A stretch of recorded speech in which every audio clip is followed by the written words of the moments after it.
Cars is a series that I'm very fond of, but like I said in one of my previous videos, there are a lot of people that just don't like the series.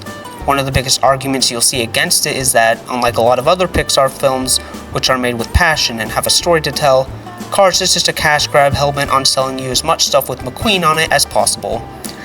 And while I do agree with the fact that Cars is probably the most merchandisable Pixar franchise, I'll never say that these movies are just toy commercials. If you research the development of these movies, which is a very interesting rabbit hole, I can assure you, you'll see that Pixar puts a lot of time, research, and effort into these films, just as much as their other work. Disney, on the other hand, while Cars has pretty much remained dormant since 2017, with the exception of that one Disney Plus show, Disney at one point had far bigger plans for Cars, with those plans being a, stay with me here, I'm not joking, cinematic universe. The films in this cinematic universe were planned to focus on other types of vehicles, trucks, planes, boats, trains, but unlike the Cars movies, which were done in-house at Pixar, these movies were handled by Disney Toon Studios, who are well known for those terrible direct-to-VHS sequels to classic Disney movies. However, Disney Toon Studios closed its door in 2018, shutting down any plans for a Cars cinematic universe, with only 2 of these planned installments ever coming out, which were Planes and its sequel, Planes, Fire and Rescue. Like I said, Pixar had almost zero involvement with these movies, so let's watch the Planes movies, see if they hold up to their on-the-ground counterparts, and if Cars really did have the potential to be a cinematic universe.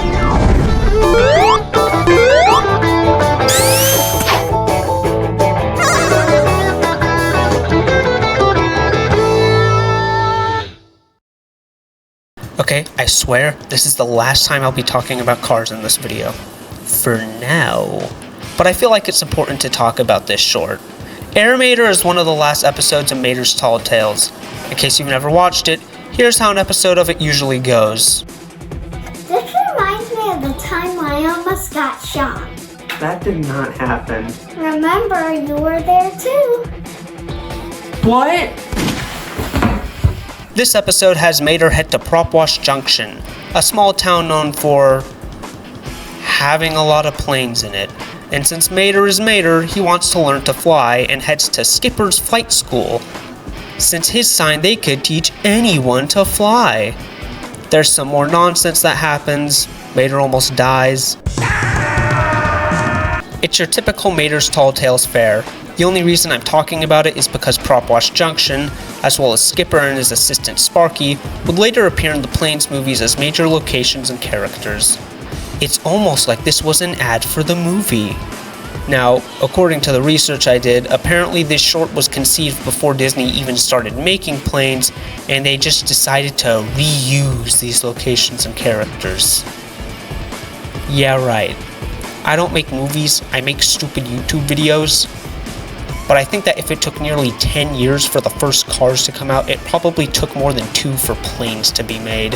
I even had a DVD of Air Mater when I was a kid with a post-credit scene where Mater returns to Propwash Junction and talks to Sparky, where they talk about how cool planes are, but for whatever reason, it's not on the Disney Plus version of the short, even though I remember it being there, so I decided to check YouTube to see if it was the Mandela effect or anything, but nope, it does exist.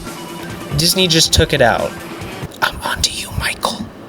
I'm onto you. Kinda went on a bit of a tangent there. What was I talking about? Oh yeah, Planes. I should probably start talking about that now.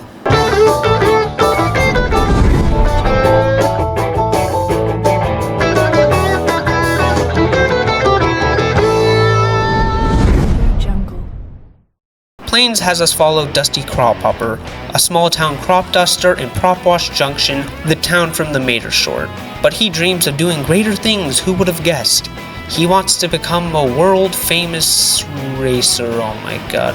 The Cars movies were already about racing, for the most part, so I don't see why they had to make Planes also about racing. There's so many things they could have done instead, things more unique to Planes. But no, we get another racing movie, and a really generic one at that. He wants to participate in the Wings Around the Globe rally. a rally where planes from all across the world race one another from one area in the world to another before eventually ending up back where they started. As you'd expect, everybody laughs at him for his crazy dream, including the town mechanic and Dusty's friend Dottie, who says he wasn't built for racing and therefore would probably die trying to. Dusty's best friend Chug is the only one that believes in him and helps teach him, even though he can't fly. Seriously, he's just reading off of one of those 4 dummies books you see at the store. Dusty doesn't need you for that. Dusty tries to get help from Skipper, an old war vet and this movie's Doc Hudson ripoff, to teach him to fly, but he says no, so Dusty's stuck with Chug Jug over here. Eventually, the tryouts do happen, and to my surprise, Dusty actually fails to qualify. Only by 1 spot, but it still surprised me. However, officials discovered after the tryouts, one of the planes that ranked above Dusty was actually on some illegal enhancements, so Dusty is able to race in the rally. You know, now that I said that, this is probably way more generic than if he was just super good at the tryouts. Skipper knows for a fact that Dusty is screwed and decides to help train him. It goes well, Dusty's able to get in tip-top shape, but there's one small problem he has. I'm afraid of heights. Come on. Dusty heads to New York to compete. He's laughed off by pretty much everyone competing, with the exception of El Chupacabra, a racer from Mexico, and my favorite character in the movie. Sure, he's just a Mexican stereotype. In fact, most of the other racers are just stereotypes of the countries they're from, but he's the Mexican stereotype. I love every scene he's in, and I don't know if it's ironic or not. You and I, we will laugh, we will cry, we will dance! Wow. Probably not with each other. Of course. I will see you in the skies, amigo.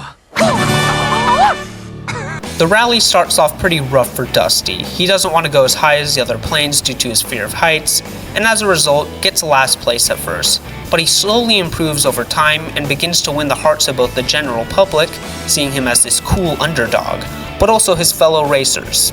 Except for Ripslinger. Remember when I said that Skipper was just a ripoff of Doc Hudson? Well, Ripslinger is a ripoff of Chick Hicks. This movie, as you can tell, isn't very original. Him and his goons play dirty to try to make sure he's the only one that wins the rally. He's your typical cheating rival douchebag, and the only notable thing about him is that he's voiced by Roger Craig Smith, who, if you don't know, is also the voice of Sonic the Hedgehog. He also voices a lot of extras in the film, so there's just a bunch of vehicles in this movie that sound like Sonic, and it is just absolutely cursed.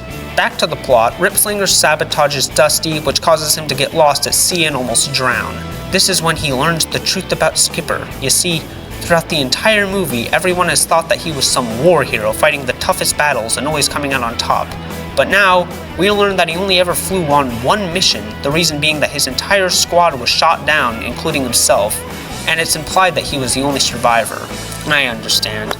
Have you ever been shot before? I was 5 minutes ago, and that hurt. As you'd expect from a movie like this, Dusty and Skipper have that cliche scene where he goes, "I can't believe I trusted you," and starts feeling sad and says that he regrets ever racing and that everyone was right. To which Dottie says, "I was wrong, Dusty. You're actually a really cool racer." His racing friends also help him out and give him some parts so that he's able to compete in the next and final race from Mexico to New York. Ripslinger tries to get rid of Dusty one last time, but is thwarted by both Dusty and Skipper. This scene feels so wrong to me. Like, I know Ripslinger's cheating, but Dusty kind of is too. It'd be like if there was a scene in Cars where Chick Hicks started messing with lightning, so in order to help him, Doc Hudson just jumped onto the racetrack and started beating him up. With his plan thwarted, Ripslinger gets in one more hit on Skipper and continues to race as normal. Dusty checks to see if Skipper is okay. He is, but falls pretty far behind in the process, so he decides that it's time for him to conquer his fear of heights and is barely able to catch up to Ripslinger and beat him. Dusty is hailed as a hero, helping inspire all of us who want to do more than just what we were built for. The film ends with Dusty and Skipper flying into the sunset and cutting to the credits, which look like a Disney storybook I would have owned when I was 5. This movie's alright. I know I really bashed it, but when you actually sit down and watch it, it's just fine, nothing offensively bad. It's not nearly as good as the Cars movies, but it's a decent movie that I think you'll have a decent time watching. 5 out of 10. I hope the sequel's better, but I'm not holding out a ton of hope considering that it only came out about a year later. Jesus Christ. Maybe they weren't lying about reusing stuff from Airmater after all, considering how fast they put out these movies.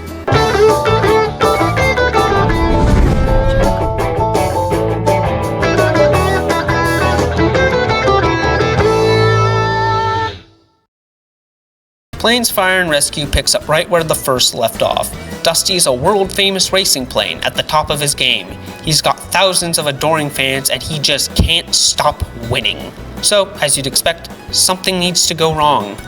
Dusty's training with Skipper one day when his gearbox gets damaged, and since the parts to fix it have been out of production for years, it seems like Dusty can't race anymore.